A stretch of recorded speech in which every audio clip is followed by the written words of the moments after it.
za kusala mateke bamwita sala mateke nyirabashisi munnabyabufuzi era munnabyansoma munnabyanjigiriza educationist era mbaka wa parliament representing Kisoro district minister of state for gender labour and social development yakirimoko actually omuwala ono nyakumuyita muwala kubanga kitaawe akyaliwo nnyo naye ate si muwala nnyo kubanga yazaalibwa ennaku mwezi nga 15 Julayi omwaka gwa 2007 mwena aba alina emyaka 48 ye Sala Mateke taata we ye Filimoni Mateke abadde mu gavumenti ya mu America gutamuse omanyi president abeera ne basajja be ne babeera ovulya utolaba nnyo kyakola kiryawo naye nga mwali buli kirishafu muli gundi bwali buli gondi nga tali vibrant nnyo nekitegeeza aba alina obuvunaanyizibwa bwatuukiriza ono yazaalibwa mu kitundu kye bayita Kyahi sub-county Kisoro district okitegedde gye yazaalibwa bw'amala okuzaalibwa kitaawe yali Filimoni Mateke n'omukyala gwe bayita Joy Rwanfusi Mateke era ono omwana wa kusatu mu famire ey'abaana 6 kitaawe munnabyabufuzi era former state minister for regional affairs and mama we teacher by profession kyovalaba naye omwana educationist kwegamba naye yakuguka nnyo mu byegundi yagenda mu ssomero lye bayita Seseme Integrate School then bagita Mary Hill High School for secondary education n'agenda Bugama University na graduating Bachelor of Business Administration ng'agifunyemu degree n'amala n'afuna masters in public health from the same university n'akola postgraduate diploma public administration and management okuva Uganda Christian University kwe kusoma kwe okwo oyo abadde nnyo mu family businesses including timber production and transportation nti taata wa yayinako nezigundi bansi biki ebyo mu byembaawo n'ebirala byonna bibaddemu nnyo era kati yatandikawo is the founder member ba ye yatandika kye bayita Nyirabashisi Foundation wa supportingira abaana abato to join boarding schools era from senior 1 to senior 6 ayambaka abaana. She is the chairperson of the board of trustees of Metropolitan International University Makerere Metropolitan Management Institute nkikuddiramu.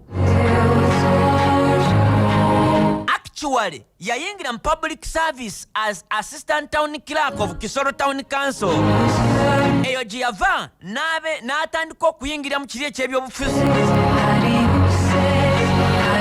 na contestinga okubeera omubaka wa parliament Kisoro district and won against incumbent Rose Kabajen era n'afuuka minister. She was appointed minister of state for gender labour and social development nga mugundi atwaliramu n'abaana dokiti ye etwaliramu n'abaana. Actually ye yadda mu kifo to be specific mu kifo ky'omukyala eyali amanyiddwa nnyo oba yaddawa mukazi wattu Florence Nakiwala Kiyingi oba kati advisor. So bebikwata ku mukyalo oyo gwe bayita Sala Mateke Muhoozi. It is a fact that General Muhoozi Kainerugaba tukiyite tutya yazaalibwa Dar es Salaam. However, actually anyway kansoke nkwe kino osoose n'omusajja gwe bayita Ibrahim Ssemujju Nganda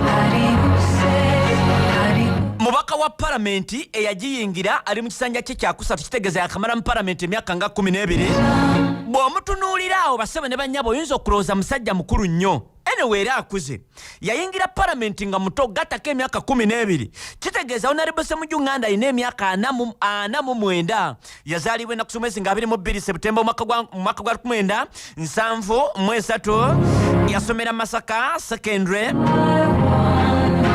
Actually nakino kenchigi yazaalibwa eri bijaba atera okwogerayo ng'ali ku gundi tokoshoze ez'enjawulo Kyazanga municipality Rwengo district ennaku z'omwezi nga 23 zenkugambye Septemba omwaka gwa 1973 ku mulembe gwa Idi Amin Dada. Era ebiseera ebyo Lwengo was still part of Masaka district. Ono mutabani wa Haji Ali Nganda Nkwanga ne Ajati Sofia Narwoga. Ono y'omu ku baana omanyi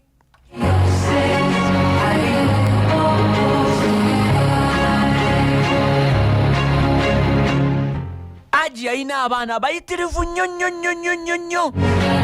wabula tetujja bigenda mu nnyeeyo.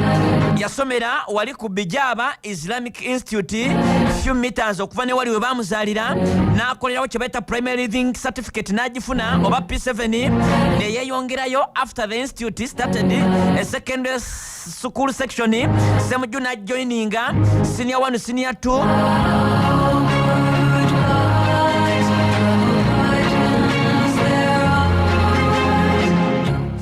Awe yava n'agenda Masaka secondary school. Era bw'abeera eyo yali talina, era ng'omwana yasomera mu kyalo weerwanako ze Kampala. Edda amasomero ga gundi agaalinga mu kyalo saagala kusajjula mbeera nze ninako ye lwaki mbigendamu kubanga bakyali balamu sijja kuboogerako. Kati ku O level basebo ne banyabo yagikola mu mwaka ga 1992 najje Makerere ne Olevo yagikola Elevo yagikola bulungi. Basebo ne banyabo Elevo ku Masaka secondary, he graduated at the top of his class mwaka ga 1995 ye yasinga mu class gye yalimu. Najja wano n'afuna scholarship ya gundi ya government n'asoma mass communication na graduating mu mwaka ga 1998 ng'afunye bachelor's degree mu mass communication. Mwana wattu yayongerako ko yakola mu Daily Monitor n'empapula nnyingi nnyo, yayongerako master. Era basebo ne banyabo yaliko gwe bayita lecturer ku university emu. Musajja mufumbo mukyala we ye Farida Ssemujju bayina abaana basatu ab'obuwala n'abaana ab'obulenzi basatu. Wa kibiina kye batta Democratic Forum for Democratic Change era nga ye incumbent spokesperson n'ebitiibwa ebirala bingi. Honorable Ibrahim Ssemujju Nganda lye ddoboozi liri lye wasoose okuwulira. Ono y'omu ku basajja abakutunula maaso ne boogera. Yagamba ono muganda wa president General Sale, you are not in prison just because your brother is the president. Toli mukomera kubanga muganda we president, singa tabadde president senga oli mukomera. Mututte ettaka ly'abantu. Gundi n'amugamba ono ngamba interview gye bakola ku Capital Ganga. Gundi n'amugamba Ssemujju ebyo byogera byonna si bituufu. Kyogamba gwe tomanyi batwala ttaka mboogere. Eyo yali bali ku Capital Ganga era yatunula president maaso. Basebo ne banyabo n'amugamba Mwami Museveni wali mulungi nnyo nga Uganda ye project newe wafuuka project ebintu byonna ne bitabuka nga bali ku radio nga Mwami Museveni ali awo nga ne Ssemujju ali wano.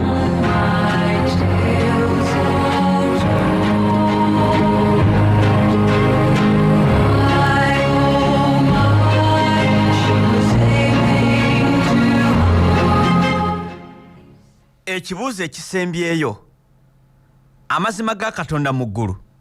General Muhoozi Kainerugaba yazaalibwa ennaku z'omwezi nga 24 April omwaka gwa 1974.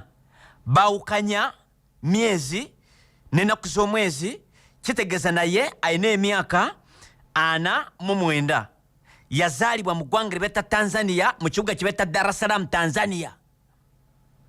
Nkikuddiremu. Amateeka wano munda mu ggwanga erya Uganda actually article n'aligirese singa akadde tekagenze okwesimbawo olina okuba Munnayuganda by birth, but this is just a document gye yasobola okuteeka ku bbali ne tukola ebigenda mu maaso.